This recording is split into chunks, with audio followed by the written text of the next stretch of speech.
hustle every single day. I'll be making moves till I'm buried in my grave.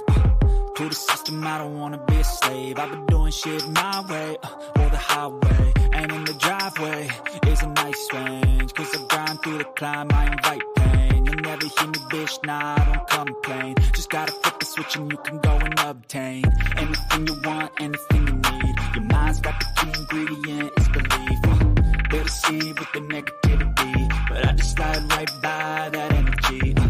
Even when you feel low, you can still go. Even when you feel slow, you can still go. Even when there's no hope, you can still go. I never answer to no, man, I still go. Go, go, go, go, go, go, go, go, go, go, go, go, go, go, go, go,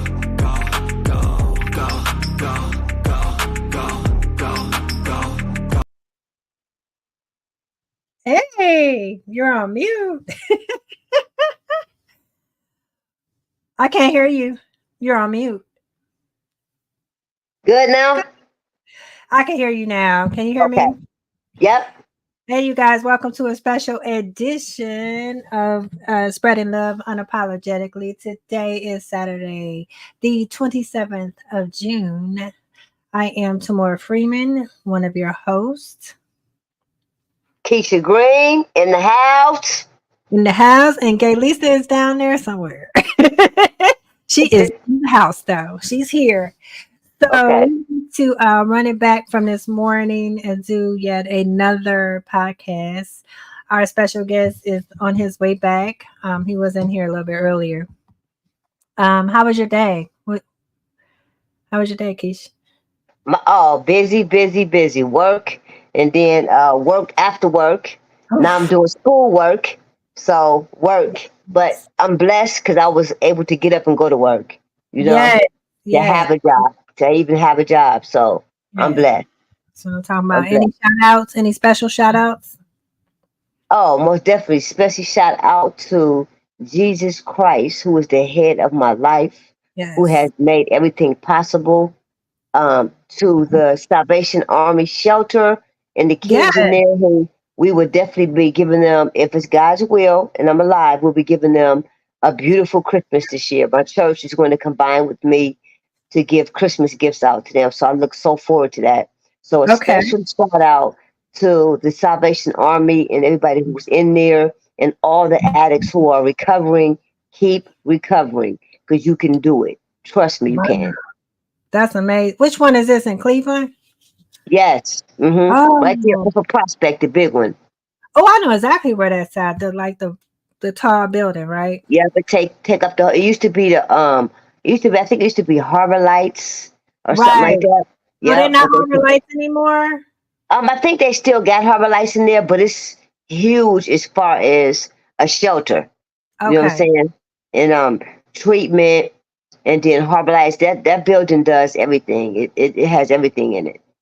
That's amazing. Yep. We need more of those type of programs. Yes, we do. More. So I want to give a shout out to y'all as well. And we have Jay Burton coming in really soon. I want to also give a shout out to y'all. You know, it's been a trying week, but I'm truly thankful.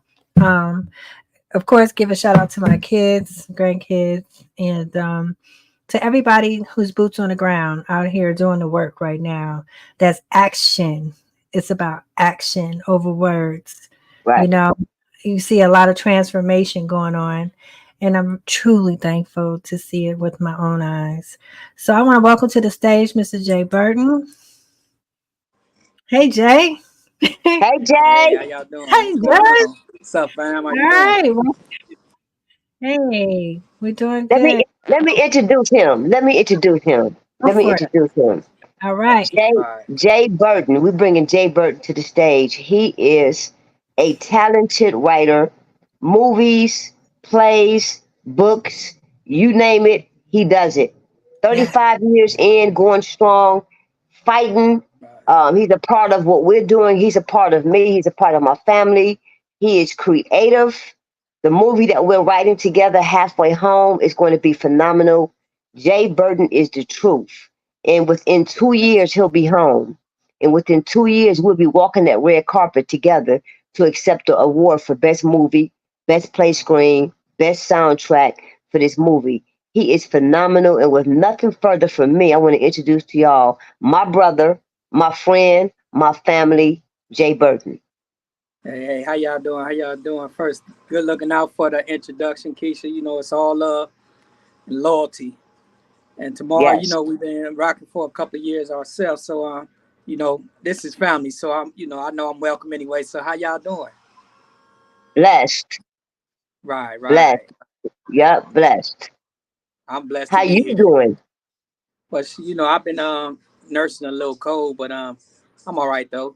You know, it ain't nothing. I haven't been fighting and defeated. Okay. Like you say, 2 years. I'm predicting, you know, sooner, but 2 years. That's actually a Yes. good number. Right. That's what. Right. That's why I said no Right, more. No more than two. You'll be out. Um. right. But we want to ask you a couple of questions. And the first thing I want to know is your mindset is so powerful and so strong and so giving, and your soul is so touching. How did you keep that and keep that positive mindset doing 35 years? How? Well, first and foremost, I want you, for people that don't know who I am, my name is Jay Burton, aka John Moore. I'm from Los Angeles, California. Actually, I'm from Watts, but a lot of people probably not familiar with Watts, so I just say Los Angeles, California. Like she said, I've been down 35 years since I was 16 years old. And basically, it's not about, you know, what's going on with my conviction, but or what I'm convicted for. But I was convicted for a gang murder. A lot of things has transpired since then. A lot of people around the world been trying to get me out, get some focus on what's going on with this unjustified conviction that I've been subjected to for all these years. But I'm not here to win no sympathy points for that, because you know God put us in places for different reasons, and I recognize that I was put here for a reason. And what I did, I became the light. That's it. That's within this dark world, and I started becoming a voice for the voiceless. So you know, I'm still here after all these years. So you know, it has to be a reason. So now, back to what you were talking about. I want people to understand that it hasn't been easy the 35 years that I've been incarcerated. I probably spent maybe about 15, 16 years in solitary confinement. And so there's been times that I wanted to give up. I actually tried to give up one time. And so I don't want to try to glorify prison life, because there's nothing to glorify in here. Only thing that I can glorify is, you know, the Almighty for keeping me strong, one. And me Yes. being able to not lose my mind up in here, because you can lose it. And sometimes it's hard to Hmm. find once you lose it.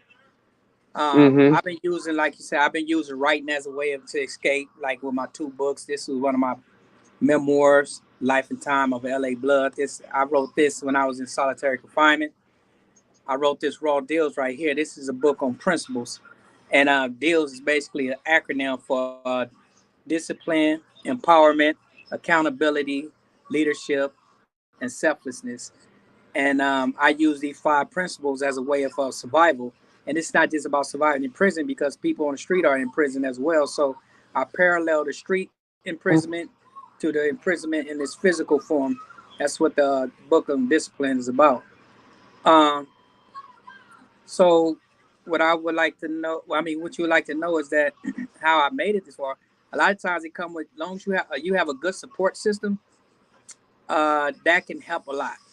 Your support system. A lot of us don't have support system. When we actually when we come in, we have somewhat of a support system, then we lose it. One Right. of the best things, I learned is that I started making my family throughout the years within the prison system.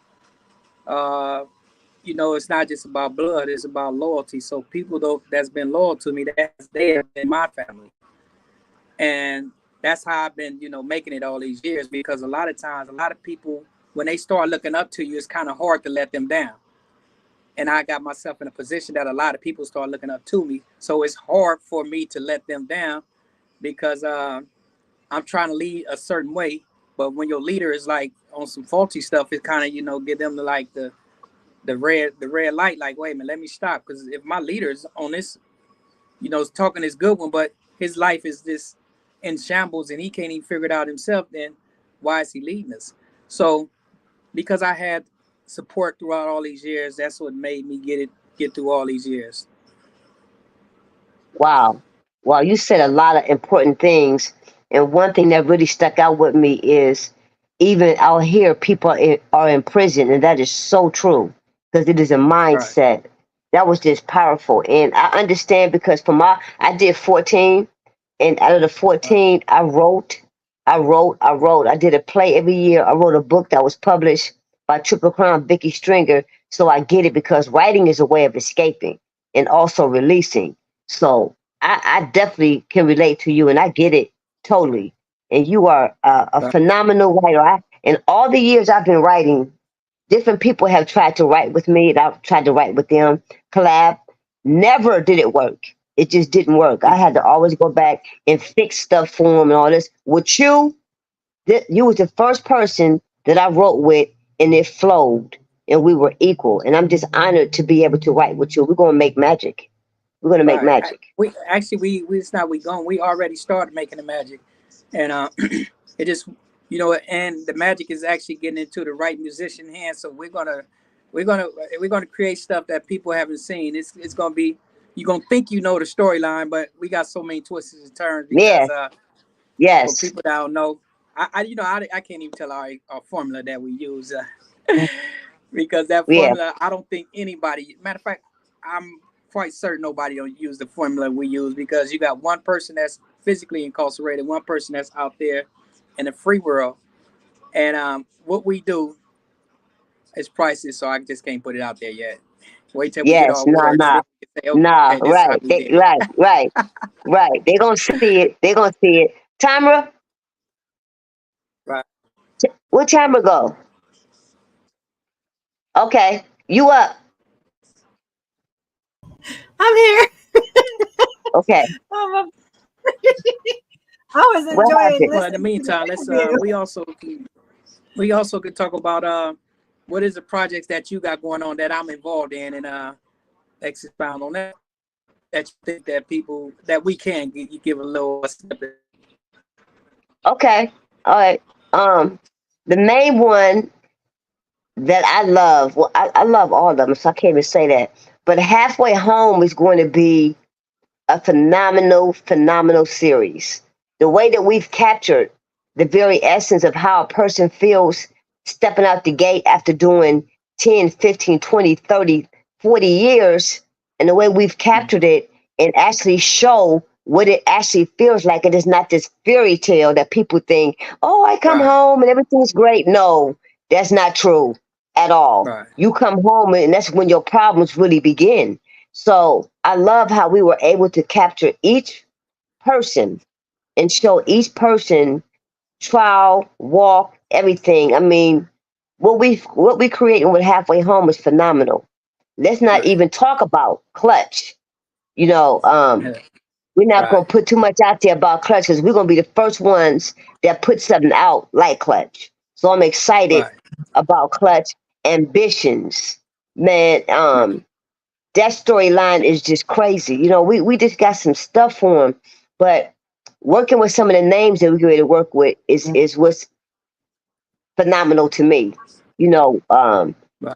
Chico Brown, just his name by itself, associated with, I mean, Okay. so much. Being that she's in the Matrix, a lot of people that want to be aspiring not rappers, but writers.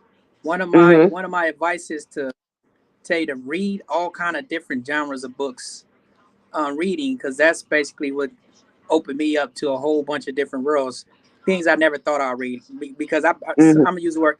I was somewhat forced to read because like I said, I did over 15 years in solitary confinement. So in there, a lot of times you just don't do nothing but read. So Right. uh, so I read all kind of things, right? So when it comes to my own writing, one of the one of the things I draw on is that I've read a lot of biographies by a bunch of different Hmm. people. So when I'm Hmm. creating characters, it's kind of it's kind of easy for me to create characters, embody different characteristics of people, different personalities. And being on Right. the prison yard, I'm around like a million personalities anyway. And sometimes I pick certain people who like stick out. And I would Mm-hmm. literally use their personality and put them in scripts because I see how Yes. they stick out. And so each character that actually the characters that you develop is people that you close to. And I Mm-hmm. got familiar with the characters just by reading and kind of knowing their story without knowing their story. And Right. it was kind of easy for me to inject my writing into these characters that you created based on people that you actually have personal relationships with. So a Mm-hmm. lot of people who want to become writers, one of the things I say, read a lot of different type of books. Um, I love autobiographies, and Mm-hmm. that'll develop your Writing imagination. skill. Yes. Right, right, Yes. I definitely agree. I definitely right. agree. Tam? So, hey, Jay. Yeah, we've been rocking a Hey, long time. It's really good to meet you in person. right, So, I have a question. right. So, tell me about the Rich Mindset LLC. What is that to you? Well, me and Joseph, we started the rich mindset because there's times that we had that many of us where we come from had a mentality of just, I'm gonna use the words, some like street type stuff, gutter type of way of living, right? Right. And a lot of times, opposite of rich is poor. So we have poor mindsets, poor mentalities, and poor doings. Yes. So when we elevated ourselves and became conscious, you can't be a poor mentality type person when your conscious level has risen, right? So it's like Mm-hmm. these is rich mindsets. The mindset is not, it's not about just money, it's about rich. Whenever you put seeds in soil, you want to put it in rich soil, you don't want to put it in poor soil. Mm-hmm. Anything that you do, you want to do it on a rich level. So that's Man, how the rich mindset Yes. came about. I Well, love that. yes, me too. So, where do you guys have the podcast still? Yes, the podcast is actually Official Prison Talk. We started that last year Right. because me and And where my boy can your followers find you on your podcast? um on that podcast you can go to, it's actually on you, it's a YouTube link, Official Prison Talk. And me and Joseph, we started that last year. He been rocking with me for almost going on 4 years now since he been out. Um Actually, this is how me and Joseph met because uh some activists, they knew I had a book out, they knew Joseph had a book out, and they was like, they tried to bring me and Joseph together, and they set up a date for us to have like one of these type of interviews. And I don't know what had happened to Joseph. I showed up, and eventually I started following him, but I never knew who he was. I actually thought he was still in prison. And then one Mm-hmm. day I seen him live. I'm like, wait a minute, he's not in prison. And somewhere in there, that's how our relationship started almost 4 years ago. And he been rocking with me all the way, been loyal to me. And he kind of put down a lot of things that he had in development for himself. And he seen that the attention needed to be on a person like me who's been incarcerated since 1989, since I was 16. So I salute to Joseph. He gave up a lot, sacrificed a lot for us to continue what we done started. And Right. if nobody had any faith in me, he's had faith in me all these years. And that's Yes. how we met everybody that we know today. That's amazing. So Yes, That's it amazing. is. That's official loyalty. prison talk was something right. So official Yeah. prison talk was something that was, God saying it was gonna happen. And a lot of people, sometimes we talk to people, they thinking like official prison talk is just about prison. No, actually, we got people who's never been in prison there. We got somebody that's running for vice president of the United States right now with Dr. Cornel West. Her name is Dr. Melina Abdullah. Yeah, I've seen Mm-hmm. that. Yeah, she's been arrested several times because she's an Right. activist, but she's never been in prison or anything. We got celebrities. You just got to go up there and see. people who's never been arrested. So a lot of times, like I say, being in prison isn't just about this physical form of prison. It's about whether it's a mental state, whether it's a relationship, whether it's financial. There's different forms of imprisonment. That's why this book, Raw Deals, that's what we deal with on that. I try to utilize this as a way of showing, just because I'm in this physical prison, I may be just as free as you. But I'm going to show you how to deal with my imprisonment, how I deal with my imprisonment, and it can teach you how to deal with your own form of imprisonment. So, Jay, have you read the book Post-Traumatic Slave Syndrome? Who is it by? It seemed like I heard the title. Let me go get it. But I heard the title, but I'm not really familiar with it. I've heard that title before. Yeah.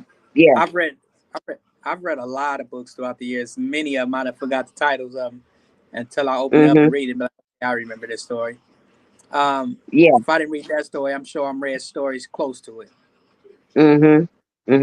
Where can they find your book at? Where can people get your book at? Oh, both my books is on Amazon. Raw Deals by Jay Burton, JayBurton is on Amazon. The Life and Times of a LA Blood by Jay Burton is on Amazon as well. Okay. Yeah. I know a lot of people would like to read. I got a couple more books I haven't even published yet. I've just been just waiting. Yeah, we've been on these movies because I got some too, but we've been on these movies. Right. We'll get to it because I got a couple too. I got part 2 to mention to the game. Everybody been asking me about it.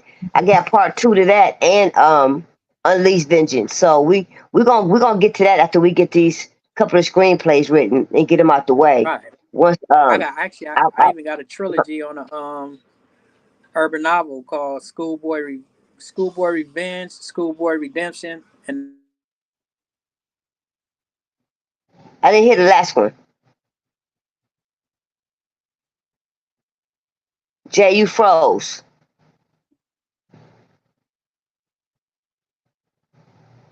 Hello? He froze. He froze? Yeah, he froze.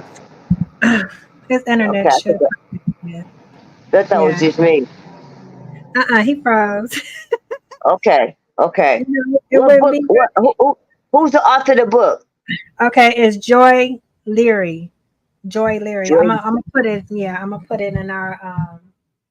It's called Post-Traumatic. Yeah, he froze. He froze. Sometimes that's what happens on these. He'll be able to go out and come back in. Okay. Yeah. Yeah, this is our technology, boy. Sometimes it's good, sometimes it's not. Yep.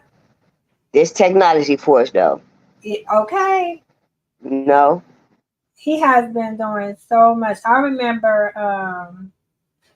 watching him and Joseph.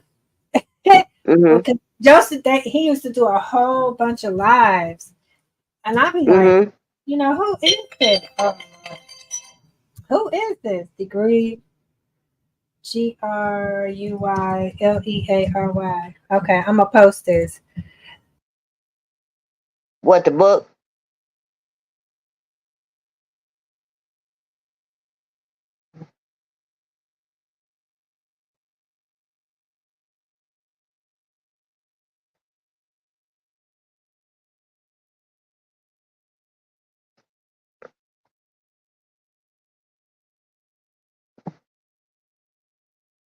He said his phone went out. He'll be back on in 2 minutes. Now, what you posting? You posted it already? I can't hear you. You on mute?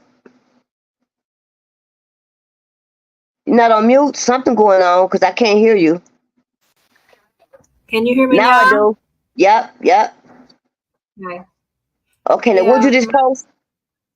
Okay, it says Post-Traumatic Slave Syndrome by Joy Leary. And I put it on our put it in our comments. And then I said I got Jay's book, which is Raw Deal, and he said it's on Amazon. What's the other name of his book?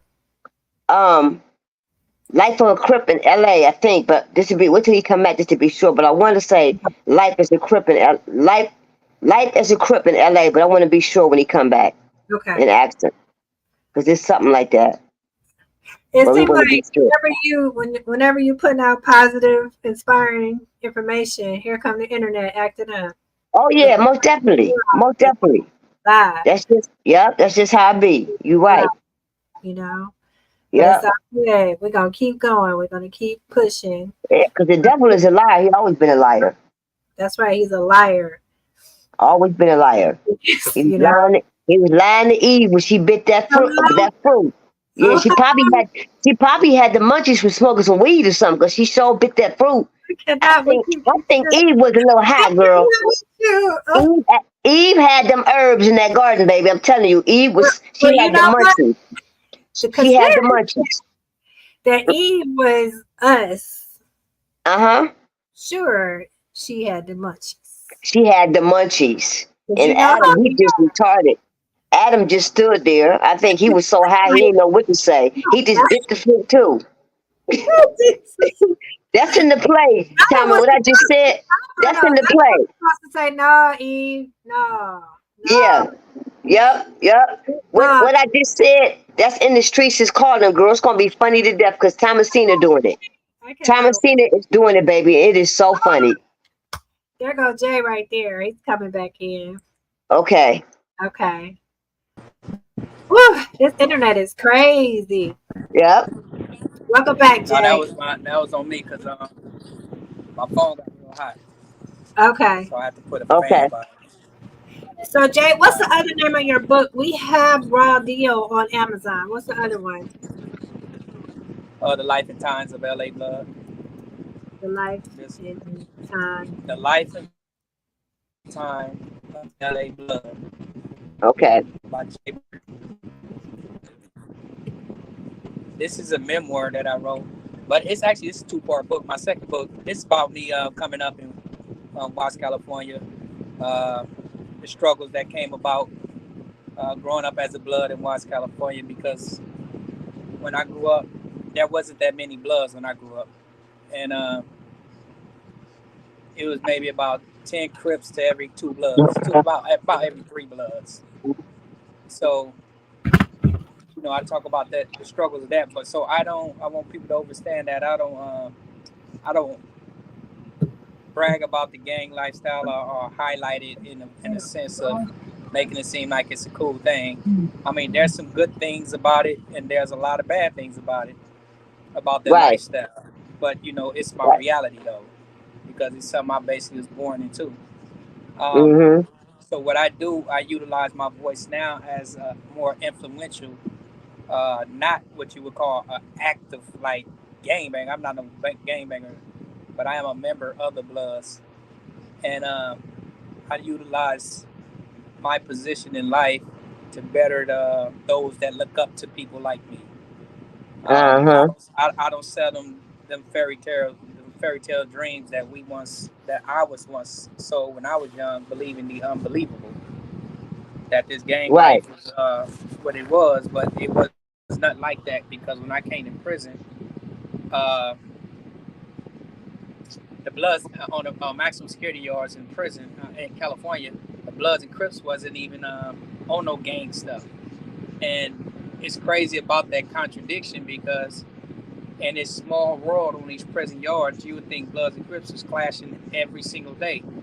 But when I first came up, it was like that, because it really wasn't that many Bloods out of Los Angeles.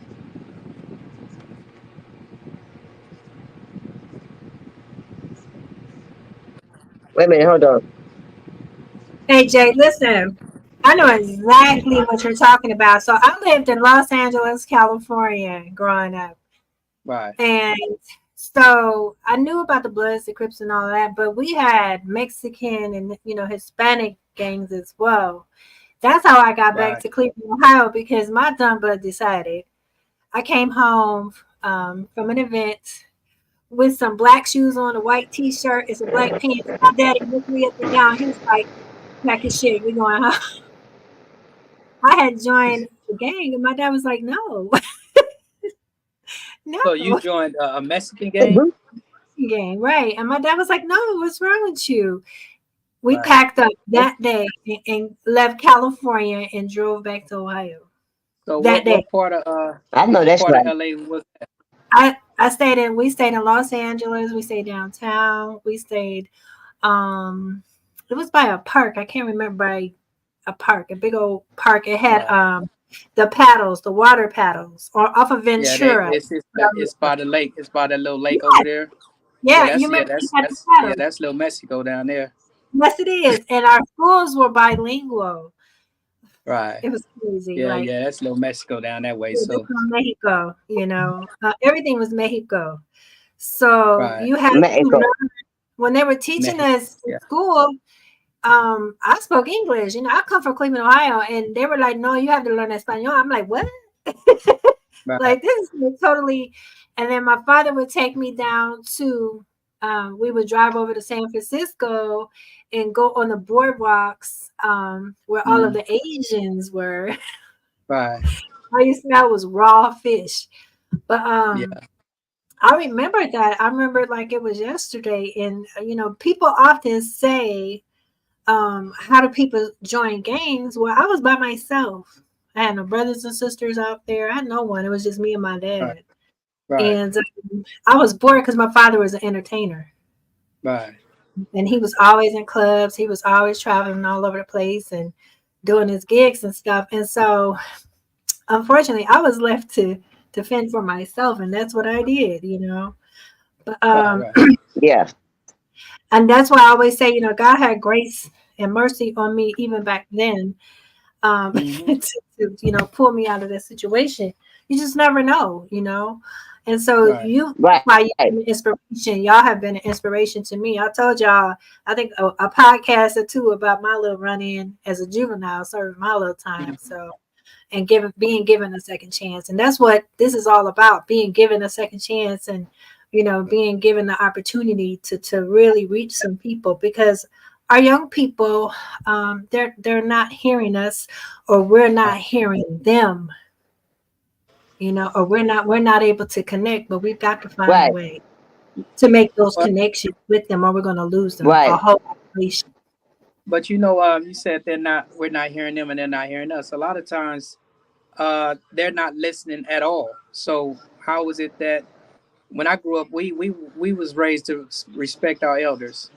That has been taken out of context in this era we're in. I mean, no matter how wild and out and crazy we probably were, we still respected our elders. Absolutely. And Absolutely. so I don't know if they got the privilege to you listen just directly to them without them respecting the elders first and foremost. See, the elders is the one that paved the way. I don't care what they turned out to be later in their life, earlier in their life, them the ones that paved the way for it to make it much easier for you. I agree. A lot of my older homies that some just life is just in shambles or whatever it may be. But I remember it was because of them dudes that made it easier for people like me. So I don't care what state they in, I have to always remember them the ones that paved the way. And what may have happened to them today is probably be a reflection of what happened to them yesterday. Yes. But they had to stay strong back yesterday just to get it, to make sure that people like me could carry that torch.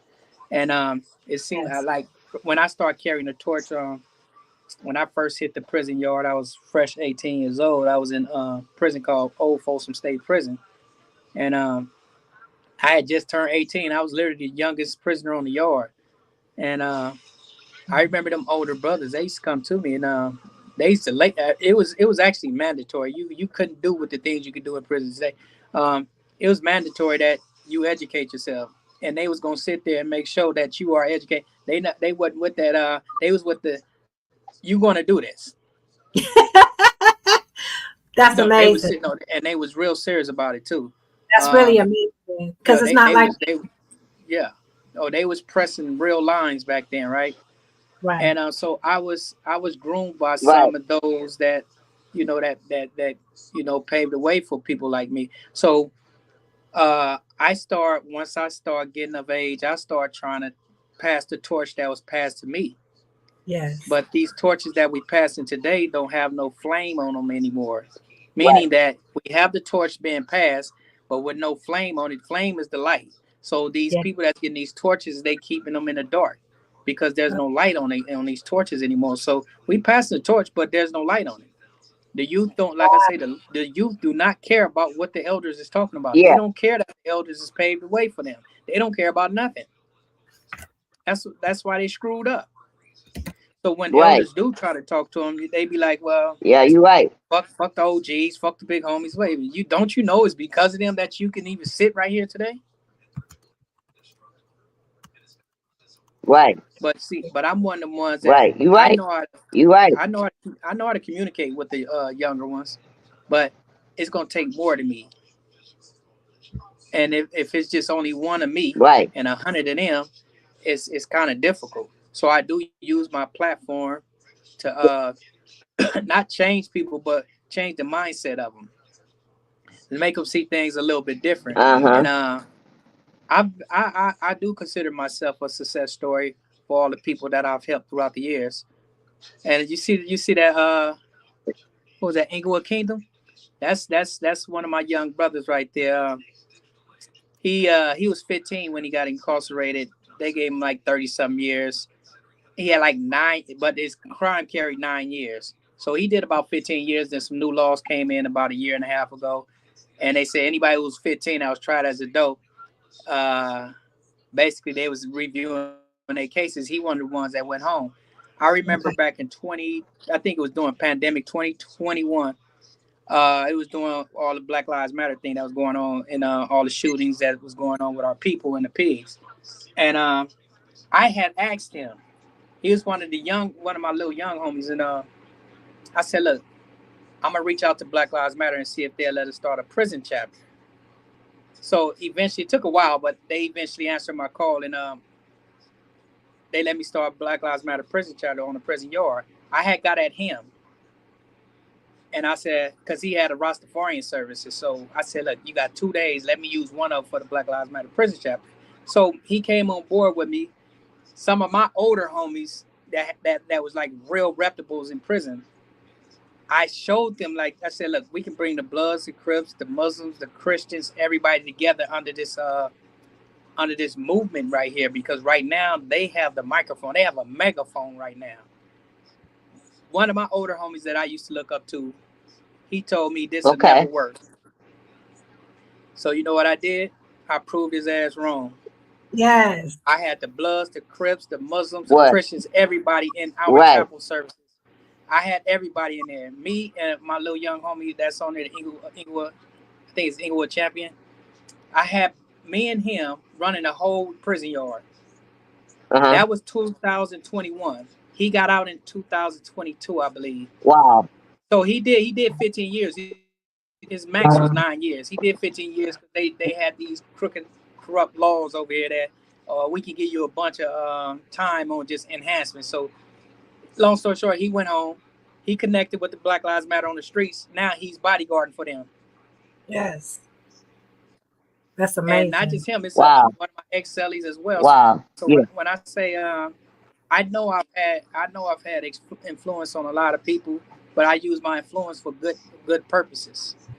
Because it's not, at the end of the day, it's not even about me. It's about the people. So that's the way I press. I've lived my life. I'm not trying to catch up with them. And every day I try to give something fruitful for the people out there, whether it's in here or out there. Every single day I give myself this struggle.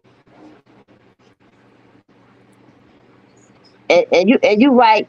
You are right, man. I'm telling you, your spirit is just so beautiful. I'm so glad that I got a chance to meet you. So glad, that we connected on the level that we did.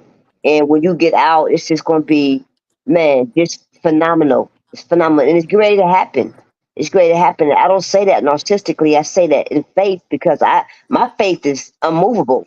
It's unmovable. And I know you about to get out. You're about to do some great things. You doing great things now. So coming out here, just imagine. It's an honor. You are my family now, and that's just it. So, Tam, any closing thoughts from you? I too. So I would like to know the dates, if you can put the dates out there. And Jay, we really appreciate you coming all the way from California, eh? And keep doing what you're doing, man. Our young people need more people like you. And we cannot wait for you to get out of there. We're going to be standing there. Yeah. Like I say. So excited. Like I say,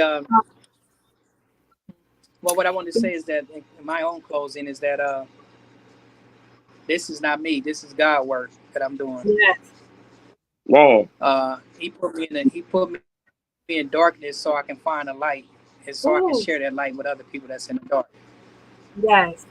So I'm here. I'm strong as hell, whether it's mentally, physically. There's days that I just want to cry. But the thing is this: I know I was put here for a reason, and I'm not scared to be me. Yes. I'm not scared of the peer pressure. I'm not scared of my homies. I'm not scared of none of them. I do me because I know I was put here for a reason. I'm not scared of the system. The system, no, I'm not. They tried to break me. I did 9 years straight in solitary confinement. They couldn't break me. So they just realized that, you know what? This one right here is unbreakable. But what we're going to try to do is try to never allow him to get back to the streets again, because we know he will be a bigger threat. But I'm going to tell you like this. My word lives on. I am a legend already. Yes, that's what I'm talking That's right. about. That's right. That's right, baby. That's true. It was an honor having you on. Go ahead.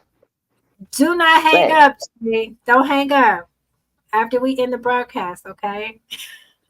Right. Don't hang up. All right. Keisha? Yeah. Any last words? Thank you, sis. You're welcome. Thank you, sis. Thank you. I thank God every day for this platform. I thank God for the bond and the friendship that Jay and I have. And I thank him for the future that he's blessed us with that we haven't even seen yet. So I'm just grateful. I'm grateful. I'm grateful. Jay, call me in a little while. I'm going to get to my schoolwork, but call me in a little while so we could just try to call Miss B. Did he? He froze? Okay. No, he back. Okay. All right. All right, you guys. Good one. All right now. Peace and blessings. Peace and blessings. All right, thank you. Have a good one.